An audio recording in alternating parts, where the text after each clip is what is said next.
Welcome to another episode of We Don't Die. I'm your host, Sandra Champlain, author of the best-selling book called We Don't Die, A Skeptic's Discovery of Life After Death. Our guest today is Gretchen Jones. I met Gretchen last month in an afterlife workshop in New Orleans. She's a great lady, has a radiant personality, and told me she volunteers for an organization called Noda, which stands for No One Dies Alone.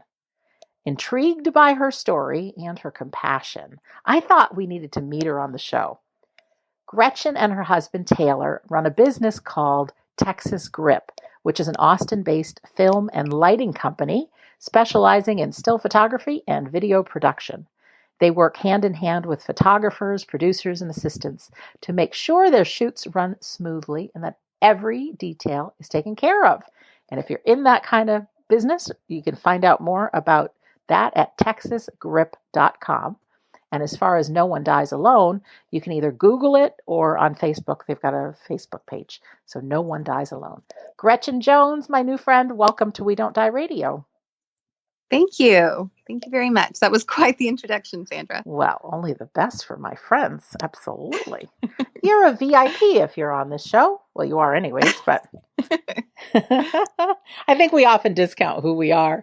But we're all great. We really are. Every person listening and you and me. So Gretchen, how are you doing in the face of probably being housebound like most of us?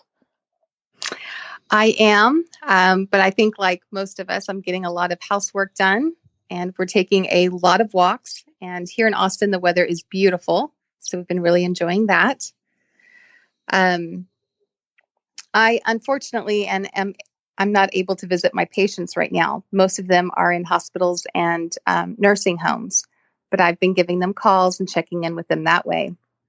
Oh, that's really nice. You want to tell us a little bit about you and Sure. hobby, and then we can talk about how you got into volunteering? Sure. I'm a certified end-of-life doula, which is a person who is trained in assisting patients spiritually, emotionally, and physically during their dying process. And I also volunteer both with Noda, which you mentioned is a No One Dies Alone program here in the United States, and also with Kindred Hospice and Hospice Austin. How did you get into all of this? Can I, just ask, I mean, your background, I know you do the photography business with your husband. Yes. Was this other side, how did this other, I don't want to say the other side develop, but you know what I'm getting at. Okay. I graduated college with a master's in art history and theology. So I always had this interest in world religions and other people's religious beliefs, spiritual beliefs, and cultural differences.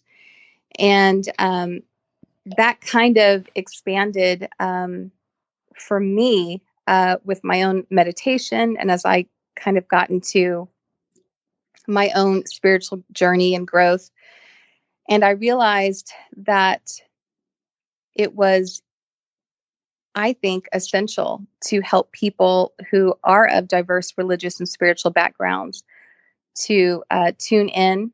And I find that they're most able to do that towards end of life. And so I started to volunteer with organizations that would put me in that path. And it fills me with joy like no other. When I first started with volunteering with Hospice and Noda, I was assigned specific patients, and I started realizing that these patients were able to see and hear and feel things that other people in the room weren't able to tune into. And so I started journaling bedside happenings, and that's really kind of how I've stayed with this. Gretchen, it's really special what you do and how you take care of people. And I remember working in a nursing home when I was young and would get very close to some of the people that lived there, and then they'd pass. And I want to acknowledge you, first of all, for being somebody who has stepped up and is there in service for people towards the end of their life. I know it wasn't easy, but can you just talk about how you chose to do that part of saying these are the people I want to be with? All right. Well, I sometimes receive information from spirit, or sometimes I can see spirits, and I noticed that they were more prevalent behind people when they were in their dying process.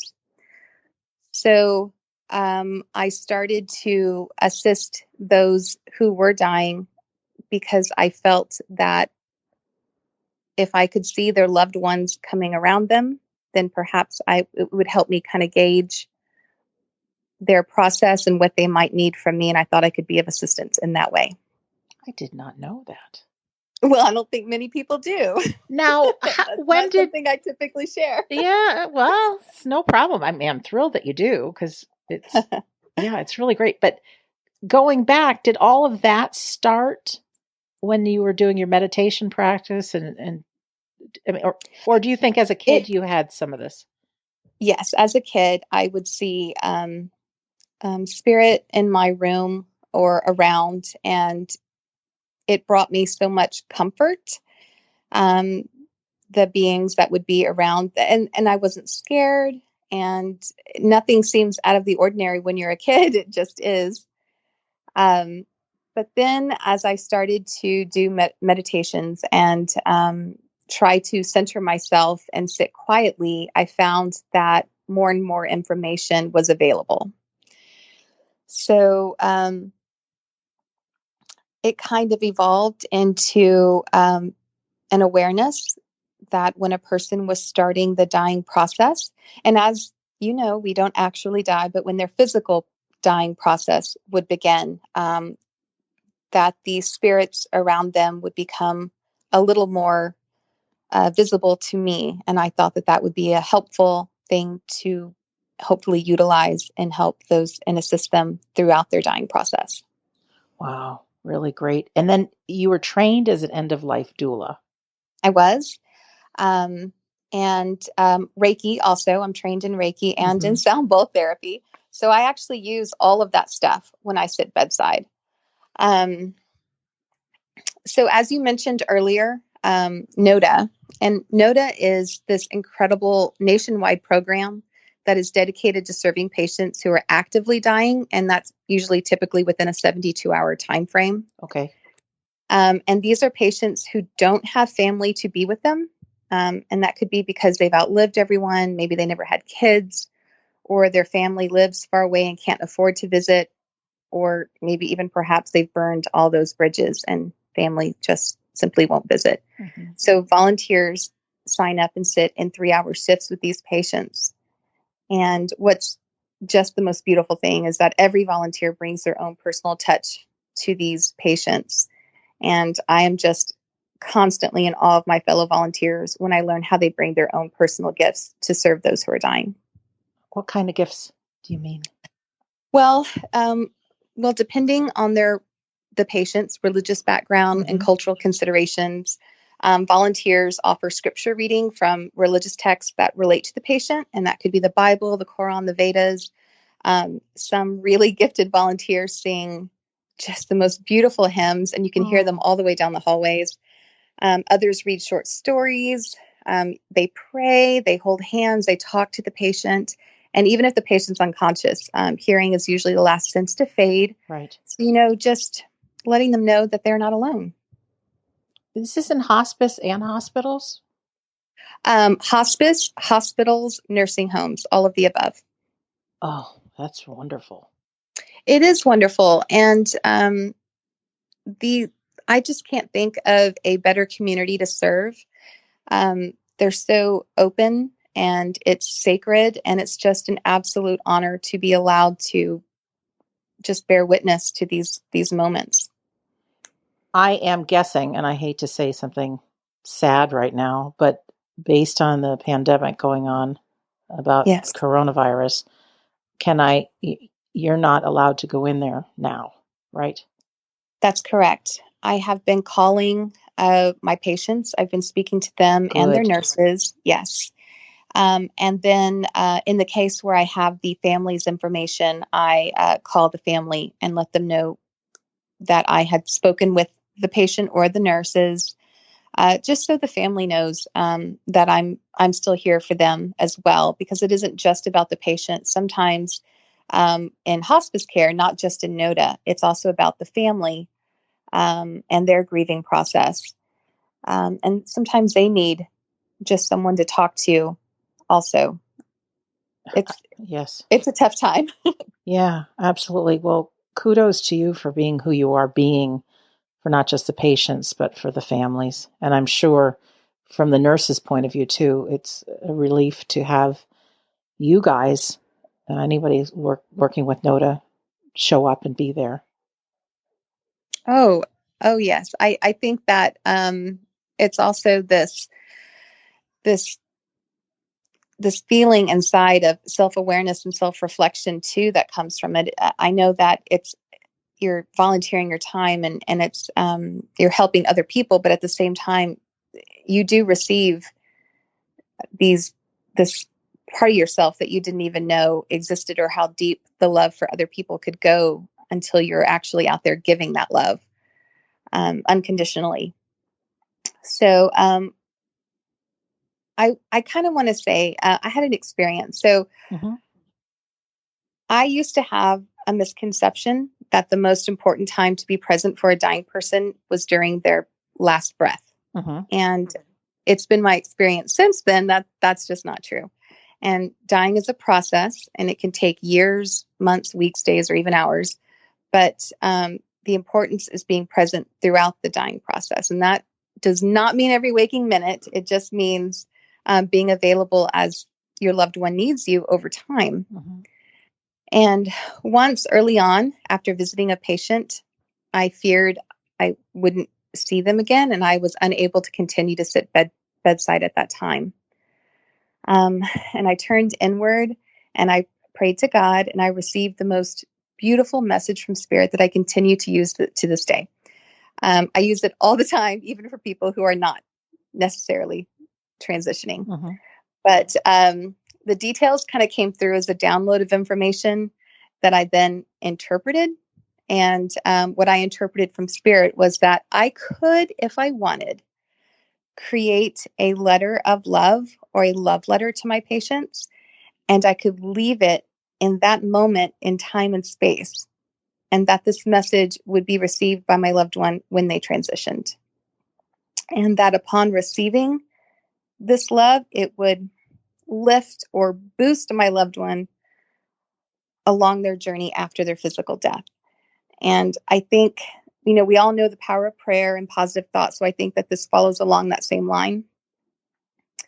And so I'm a very visual person. So in that moment, I personally envisioned this beautiful landscape with green grass and blue skies, a waterfall, something that I thought that specific patient would really enjoy. And I kind of, I don't know, infused that image with love, gratitude, appreciation, awareness, and the intent that they would receive this message in the manner that I sent it, in just complete love. And I hope that that is the case. So if I knew that I wouldn't be able to be there for the final breath for one of my patients, I sort of create these love letters and I leave them there for them to receive when they do transition. And I hope that that was an accurate interpretation, because I use it all the time now. Even if I'm passing an accident roadside, I send this little love letter to be held in time and space for that person for whenever they should need it. That's really great. There's so much positivity in our intention, in our prayer, and all of that. And I think even your words are good, because a lot of us can't see family members right now. I know there are people in hospitals and nursing homes that people can't go to visit. And I That's right. do know we are powerful souls just inhabiting a human body right now. But I believe that we all have powers far beyond what we can even imagine. So even our intent, our prayers, our thoughts, visualize that person and send them a love letter. I That's think right. that's really good. And I think that's something we can use right now. It's absolutely relevant. And my sister, she's not a visual person. Mm-hmm. So when I told her about this, she tried it a year ago for my grandfather as he was transitioning. Mm-hmm. And she visualized an actual letter and in her mind and sealed it in an envelope and sent it off into outer space. That was her way of sending a love letter. And I don't think that there's a right way or a wrong way. Mm-hmm. I just think that, like you said, it's the intent. That's what is the important part. Absolutely. And whatever way our creative mind wants to visualize that or feel it or something is really, really good. Gretchen, I want to ask too, because I'm guessing, because I've heard a lot of people just before they transition can either feel like loved ones are present or they see into the hereafter. Have you had that experience, or are there any stories you can share with us? Absolutely, yes. And I'll preface this by saying there are members of my own family who struggle to feel tuned into spirit Mm-hmm. and struggle to meditate. And even to sit bedside with someone as they are dying is you're gifted with the experience of being able to kind of be the receiver of a story of what the person who is transitioning is able to see. So even if you can't see them yourself, when they say something that can't be disputed, you get to experience that. So Mm-hmm. this is for everyone, and there's not a household that hasn't been touched by death, and this is such a natural process, and it is definitely not something to be feared. It's so beautiful. I have many stories, but I'll start off with one of my patients, and I'll call him Mr. A. Okay. And he has been in hospice care for over 3 years, and I have been blessed to be his volunteer for over 2 of those years. Nice. Yes, he's amazing. We used to have really detailed discussions about his Hindu upbringing and his travel abroad, and we used to discuss theological beliefs. It was a very interesting conversations to have. But now, as he starts his decline, his physical decline, he has definitely embraced his Hindu beliefs. And so part of Hindu tradition is a reincarnation. Mm-hmm. And his wife passed away over 20 years ago. So before his decline started, he used to believe that his wife had already reincarnated, that he would never see her again. And this did bring him a little bit of despair. Sure.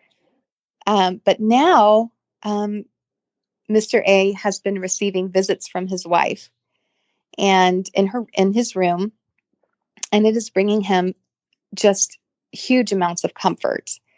And he's also been informing me of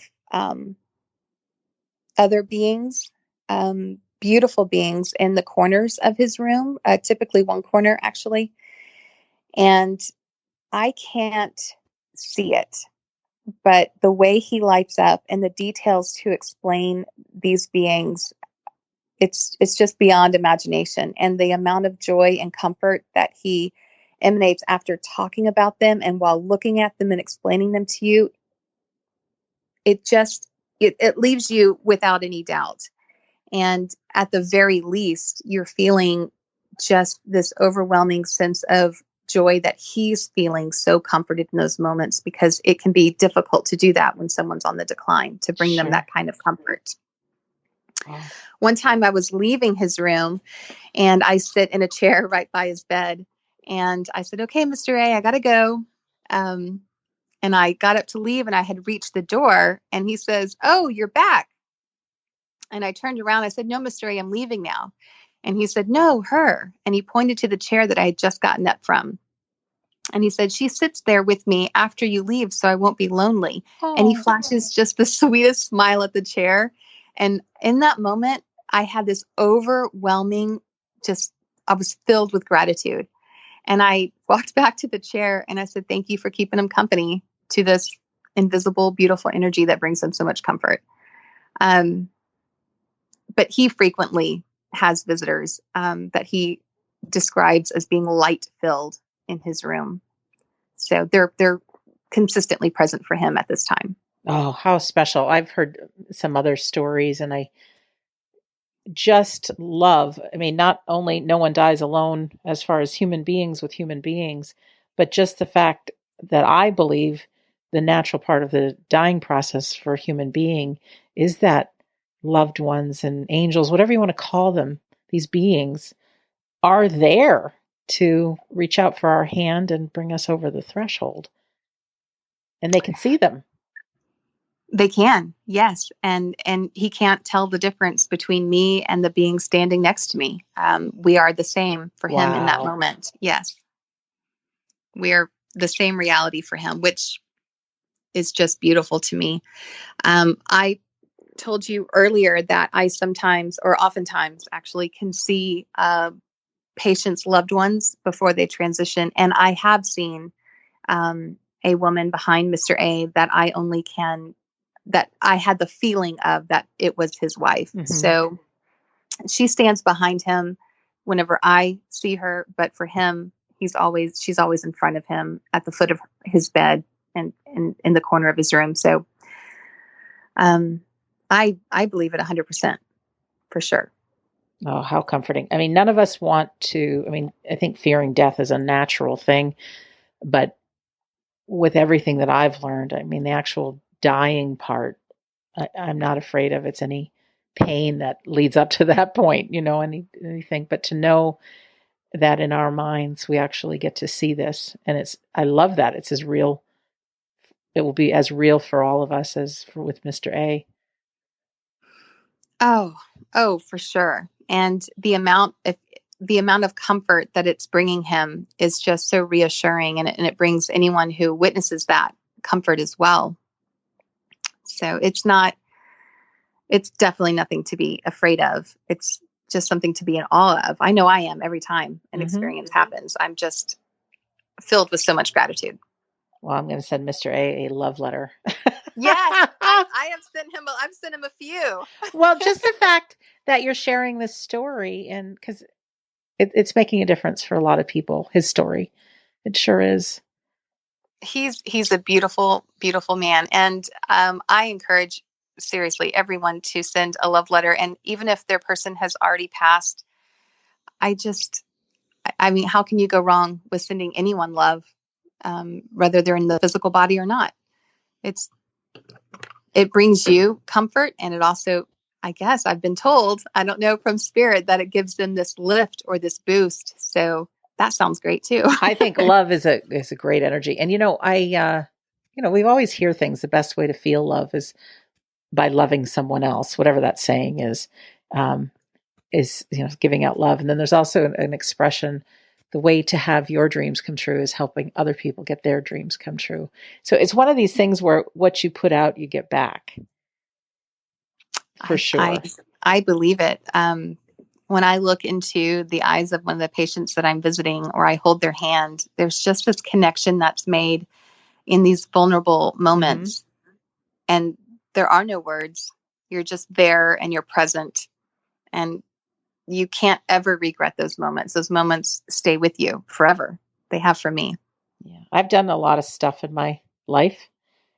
But the one thing, if anybody was going to say, what are you most proud of? And it's those days I was with my dad, and before he departed, and how I rose to the occasion, and I could just sit there quietly and hold his hand or whatever that was. It's special. It is special. Yeah. It stays with you, and it stayed with him. It did. Mm-hmm. Do you have other stories? I don't want to disrespect Mr. A, but I just... Oh no, Mr. A is one of my current patients. So he's so great. He'd be cool. Well, let's see. I have another patient. I'll call her Miss J. Okay. And she suffered from terminal brain cancer. And she didn't have any friends. and she only had one family member, and it was her husband. And her husband was very insistent that we not tell Miss J that she was passing away, and that we were supposed to just tell her she was in rehab, like rehabilitation. Really? Mm-hmm. Okay. And that's difficult as someone who is supposed to assist those who are dying, someone who's supposed to bring awareness and comfort to the process. But she asked me one time if I thought her brain cancer had returned.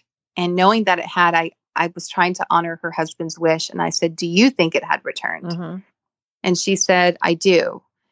And then I said, "Well, what do you think that means for you?" And she told me what she thought that meant. And I asked her what she thought heaven would look like. And she described it very traditional. She was Baptist. Mm-hmm. And we talked about that. But I let her lead the conversation. And I never once told her, but she knew. Mm-hmm. I think whenever we get close, we all know. And coming to terms with that in our own way, I think, is part of the process.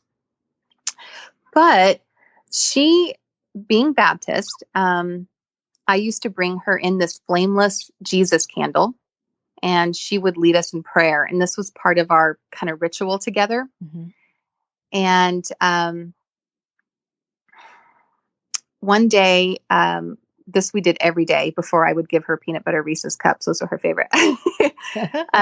One day, the week before she died, she told me that she was going to be taking a trip, and it was going to be a train ride back home soon.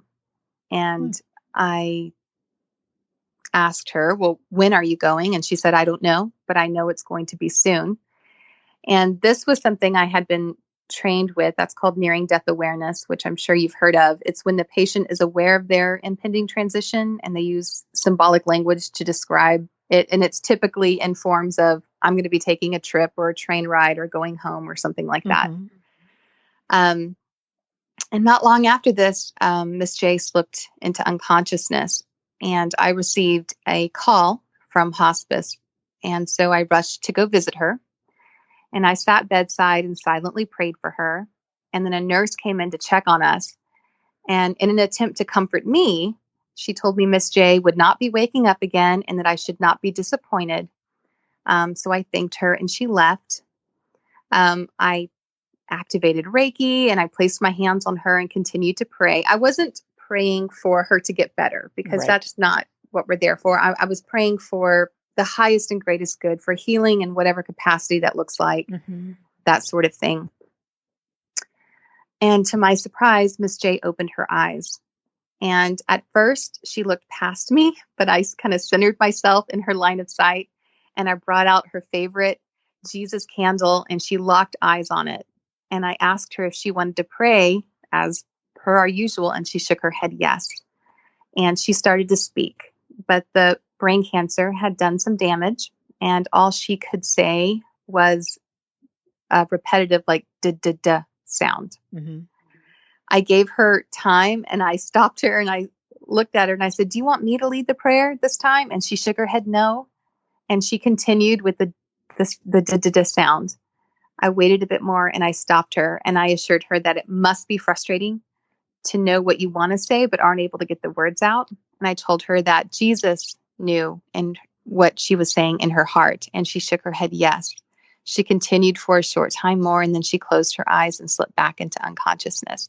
So she came to say a prayer for Jesus, knowing that she was probably at the end of life for herself. And 2 days later, I'm out running errands, and Miss J appeared in the front seat of my car briefly, and she was gone. And I hadn't heard from anyone, so I texted hospice, and they confirmed that Miss J had indeed passed away. And I can tell you that when she appeared in the front seat of my car, there was this overwhelming sense of joy, appreciation, and connection that just flooded over me. So those types of experiences are commonplace, I think, when sitting with those and assisting those of the dying community. Do you feel that your meditation practice has helped to kind of sharpen your skills of perceiving and seeing and all that, like also known as, would it help for us who's listening now to take time in the present moment and quiet our mind to become more aware of maybe what's unseen or things in our mind or things like that? Absolutely. I understand, based on what my family tells me, that meditation isn't for everyone.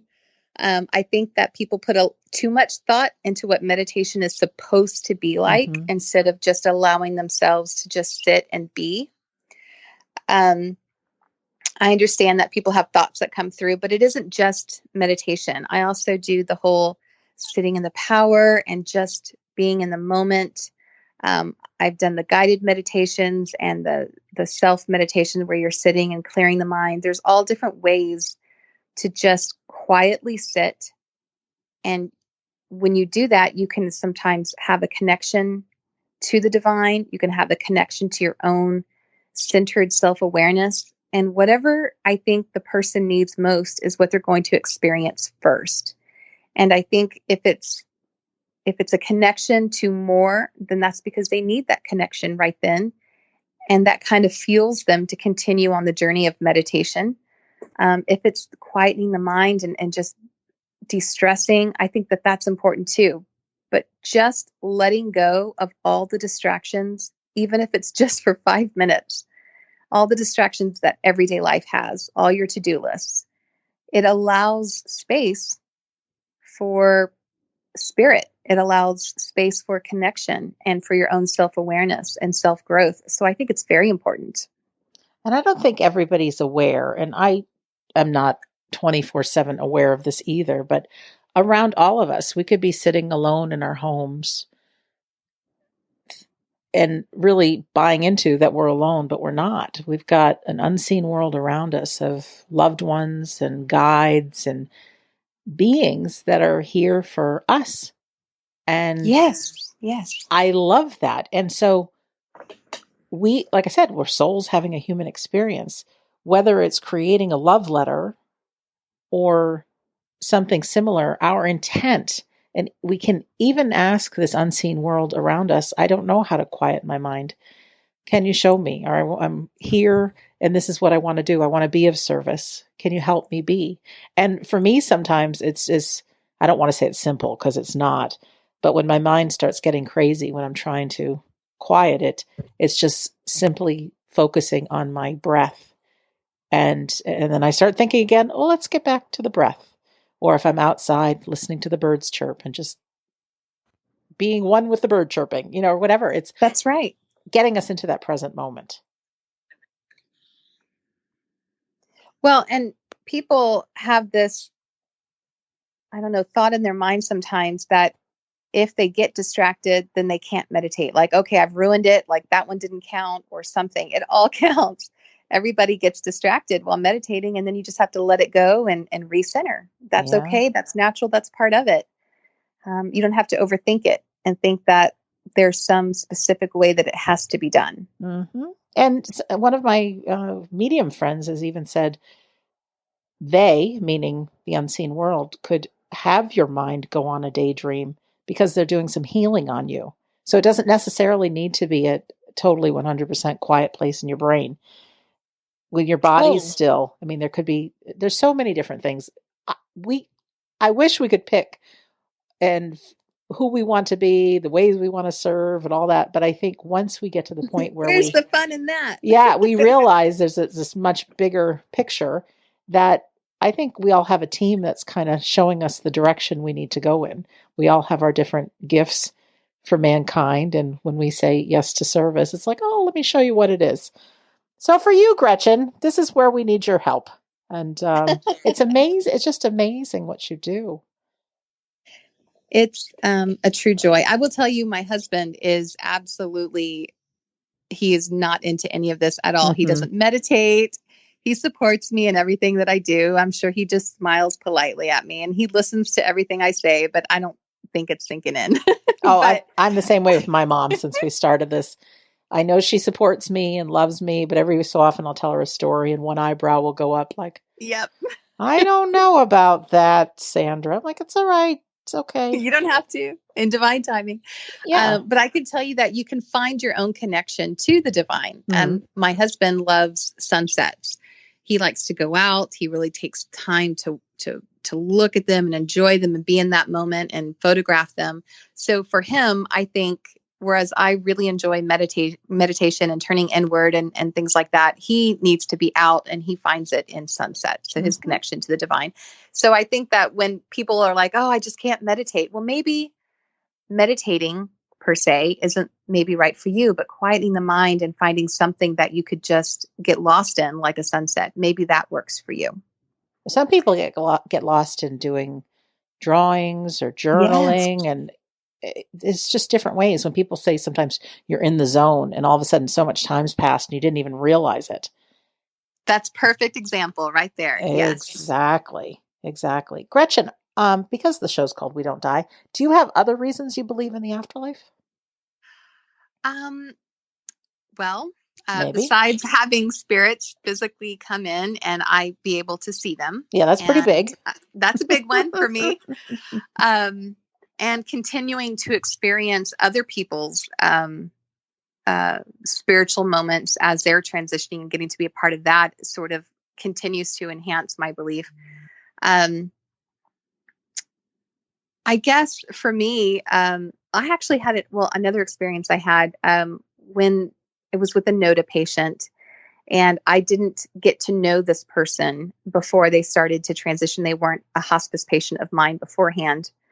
And this is sort of interesting, but as in the last 72 hours, as she is doing a steep decline, I don't even know how to say this without it sounding weird, but she was standing beside herself. She wasn't in her physical body, or perhaps she was, and she only presented that she wasn't, but she was standing beside herself. Now, she didn't go far from her body physically, and she knew that I could see her, and she interacted with me in such a way where she wanted to relay a message that first of all, she was filled with love and joy and expanse. Expanse is probably the biggest word that I could think of that she made me feel, this freedom.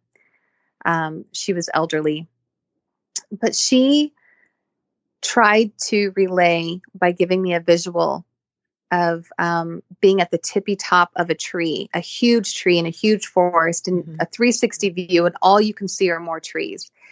And she just wanted to say that we are the tiniest, ittiest, bittiest little part of this huge greater whole. And yet, even though we are so small of a part of this greater whole, we are incredibly important. We are intricate parts of the greater oneness.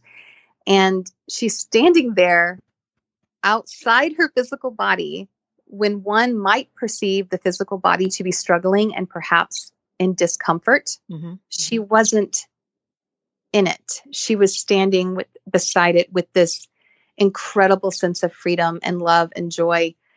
And I wish more of that could be realized by people who are true, maybe perhaps people who are true gifted mediums could relay that information to loved ones, that they're not struggling at the end of life often the way we perceive them to be. They are actually okay. And that is just the process of their physical body slowing down. So when I see beautiful images of someone who's trying to relay a gorgeous spiritual story like that, it always brings me back to realize that there's so much more. So every time I visit a patient, I have these beautiful, almost every time, I won't say every time, that's not fair, but almost every time I have these experiences that remind me that we are not ever alone, and that we are not ever dying per se. Our physical body does, but we don't. That's a good story even for me to hear, because I've heard people say when someone's suffering, very often they've left their body. And my dad suffered brutally. The last few hours of his life was just awful to watch. And I've held on to that hope that maybe that is real, that he had already left. It's that kind of thing. So he wasn't feeling that. And through mediums and some pretty profound experiences, I do believe that's the case. But the way that you spoke it and how I visualized it, I think it would help. It helps myself and probably others to know, because cancer, not an easy way to go. That's right.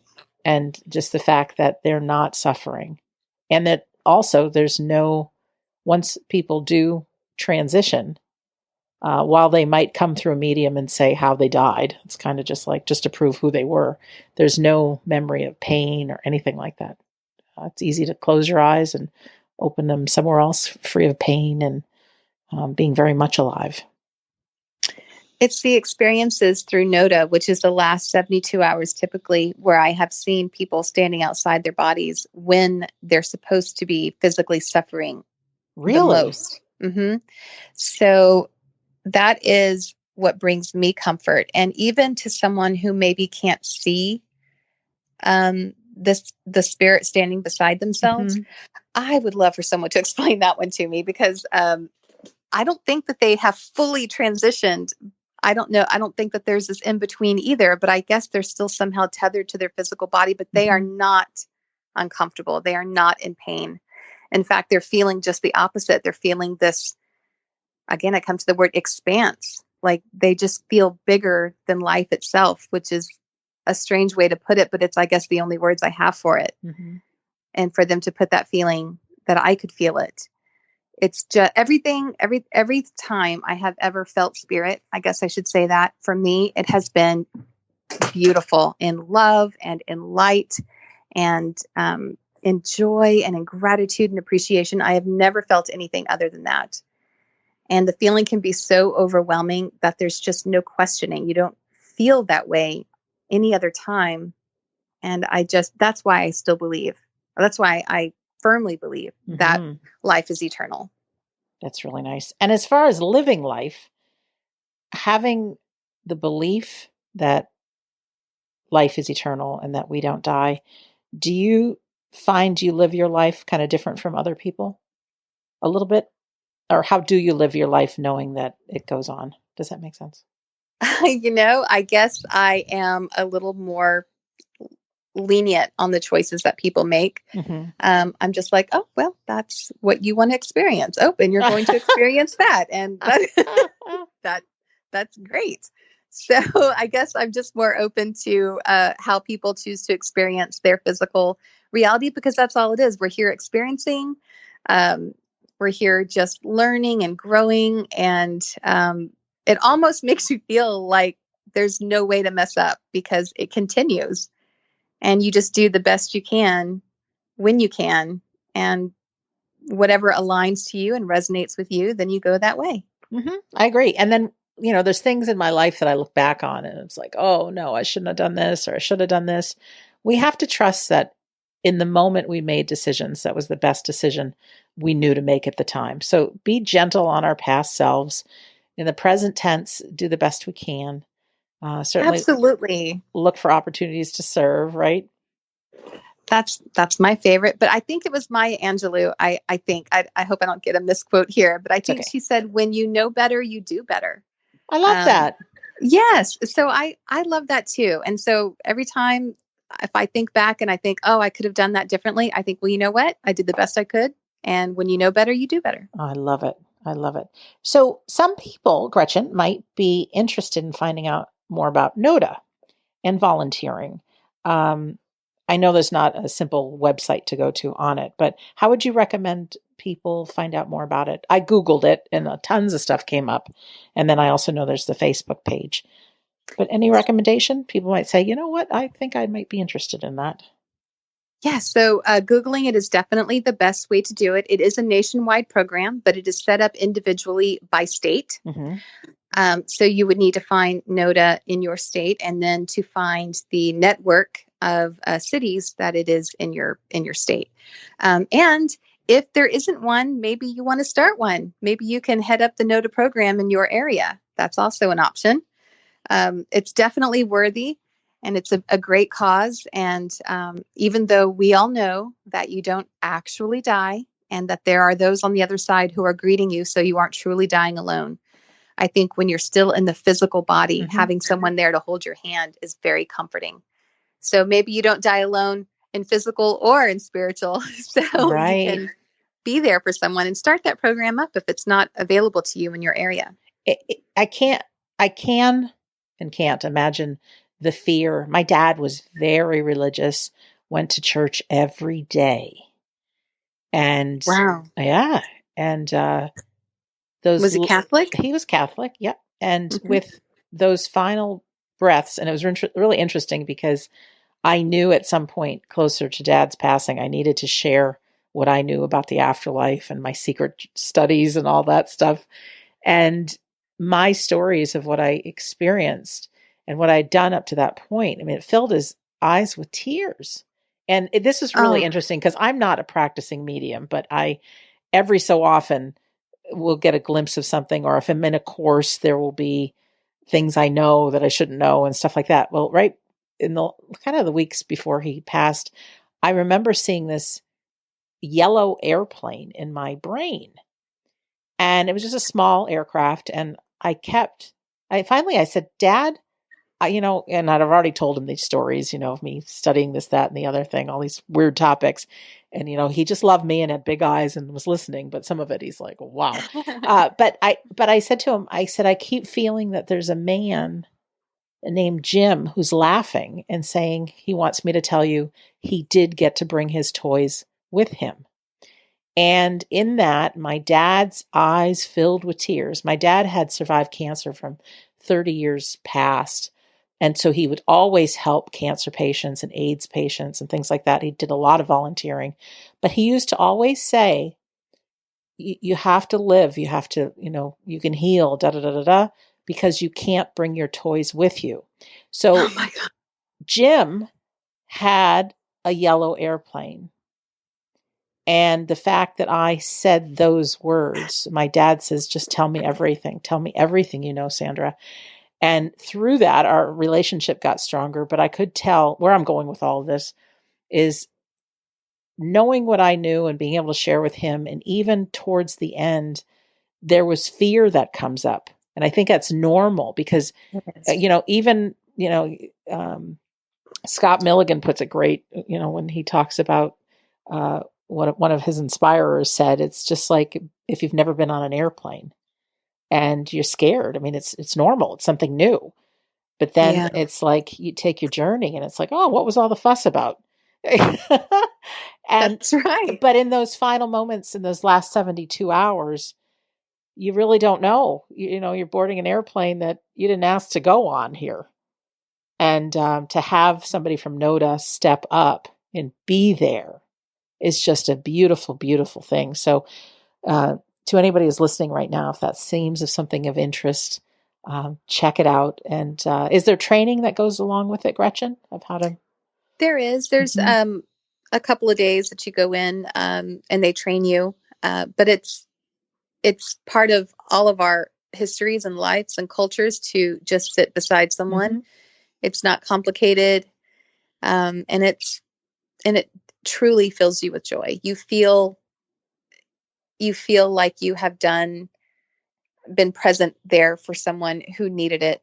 And you also, sometimes the final gift that someone can leave behind is telling you who they're seeing around them as they're going. And I think that is what brings us hope too, that life is eternal. As people who are dying tell us, hey, this person's here with me. So I think that people who might perhaps be fearful or in any way unsure about sitting with the dying community, I hope that they realize that there is nothing to be afraid of, and that they would probably gain so much more than they could ever imagine out of the experience, both with the belief of eternal life and also with serving. So that's really nice. And something just came up in my mind is we're all dying, right?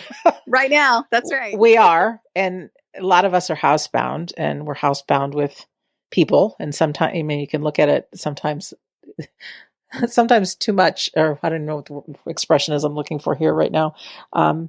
But too much of a good thing may not be a good thing. And I think being housebound with people, we can get irritated with each other. We need our space, da, da, da, da, da. But from this conversation, I'm really taking who you're with right now. And even if it's your dog, it's just you and your dog sitting at home, whatever, be present, be with them. I'm prone to go checking the computer or the email or something like that. But what would it be like to just sit and be? And nobody has to talk, but really to No. do that now. And that's a way of quieting your mind. It doesn't have to be a traditional meditation in any way. No. And I guess if you could, maybe after you do a little quiet time, send out a love letter to someone in your mind's eye for someone, because I just truly believe that is a beautiful gift you can give to anyone, even if they've already transitioned or if they're about to, or if it's just someone you want to leave it there in time and space. I'm told you can do that. You could just leave it there and maybe they don't go for another 20 years. Just have it ready. Oh, that's so nice. And why not send a letter if you had any guilt or regret or anything? Just send love. That's right. Like you said, it's healing. Yeah. When you know better, you do better, and be gentle on ourselves. So Gretchen, thank you for being our guest today. Thank you so much. This has been just wonderful. Oh, yeah, I feel the same way. It's just a new conversation, but it needed to be shared. So I'm glad you were the one. For our listener, thank you for being here. But I just want to tell you about some cool things that we're doing now.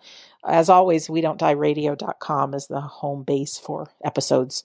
But we are doing now Sunday services online for free while we're all housebound.